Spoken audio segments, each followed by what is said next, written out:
The Lord be with you. A reading from the Holy Gospel according to Luke. Jesus said to his disciples, "To you who hear I say, love your enemies, do good to those who hate you, bless those who curse you, and pray for those who mistreat you. To the person who strikes you on one cheek, offer the other one as well. And from the person who takes your cloak, do not withhold even your tunic. Give to everyone who asks of you. And from the one who takes what is yours, do not demand it back. Do to others as you would have them do to you. For if you love those who love you, what credit is that to you? Even sinners love those who love them. And if you do good to those who do good to you, what credit is that to you? Even sinners do the same. If you lend money to those from whom you expect payment, what credit is that to you? Even sinners lend to sinners and get back the same amount. But rather love your enemies and do good to them, and lend, expecting nothing back. Then your reward will be great, and you will be children of the Most High. For he himself is kind to the ungrateful and the wicked. Be merciful, just as your Father is merciful. Stop judging, and you will not be judged. Stop condemning, and you will not be condemned. Forgive, and you will be forgiven. Give, and gifts will be given to you. A good measure, packed together, shaken down, and overflowing, will be poured into your lap. For the measure with which you measure will, in return, be measured to you." The Gospel of the Lord. Praise to you, Lord Jesus Christ.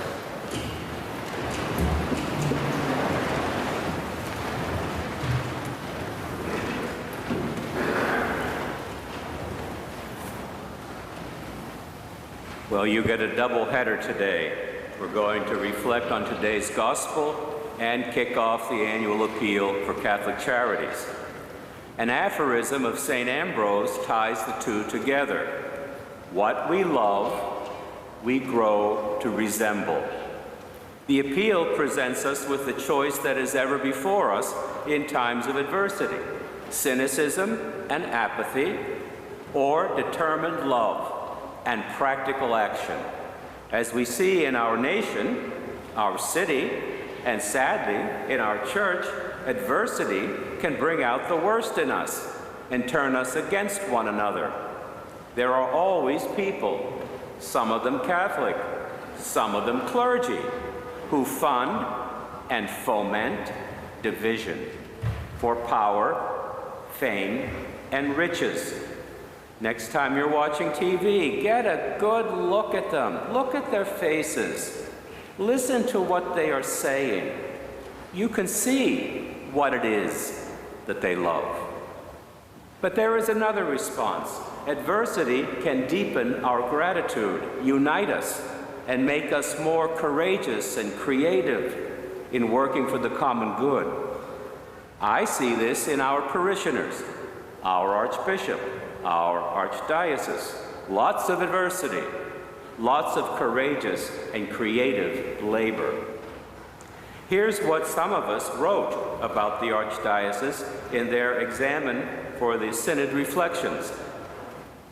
"I've gained a deeper appreciation of what it means to be church, how vibrant and varied we are. Archbishop Lori has shown us how a leader can love, teach, and be a role model. I am inspired by the Archdiocese of Baltimore and its commitment to education. So glad to see a new school. Perhaps I'm biased by having known Archbishop Lori ever since I was a kid, and he was Bishop of Bridgeport in my childhood, but I do get the sense that he seems to be trying to keep everyone united. which isn't easy. The care for others through Catholic Charities and other social service programs is terrific and so needed by the community. This is an example of concrete service, which also carries genuine moral authority in shaping our political and cultural environment. The whole community relies on this example, whether said directly or not. I appreciate the special attention to improving racial justice in our city. I feel bonded to my fellow Catholics when I see parishes participating in acts of charity and social justice. This appeal is one important way we live up to our parish's special commitment to the poor, the vulnerable, and the marginated of our city. It is how we come to resemble what we love. Next weekend, I'll be asking those who have not contributed to make a commitment or a gift in person or virtually, even at home. You cannot escape. Now the gospel. In loving us, Jesus grew to resemble us in all things but sin. Today, he calls us to resemble God, who is good to the ungrateful and the wicked. Jesus contradicts our definition of justice: free enterprise, equal justice, equal opportunity under the law, we say. Blindfolded, she holds the untempered scales. We don't like to owe anyone anything, and we don't like to have other people dependent on us. Everyone has an equal chance. Pull yourself up by your bootstraps. Nobody gave me anything. Sink or swim. We find Jesus' teaching unbalanced, but it is our version of justice that is distorted, not because there is no truth in it, but because there is not enough truth in it. Society should restrain and punish evil behavior. Justice should ignore social class and color. But we know that this is often not true. But after we have criminalized abortion, jailed every drug dealer, deported every alien, then what? Jesus ignores our neat boundaries between good and bad, just and unjust, friend and foe. God's justice goes further than ours. Not what is strict and impartial reward or punishment, but what is appropriate. What is the right measure, an effective, an affective, practical resolution? What is good, true, lovely, proprio bello, as we say in Italian?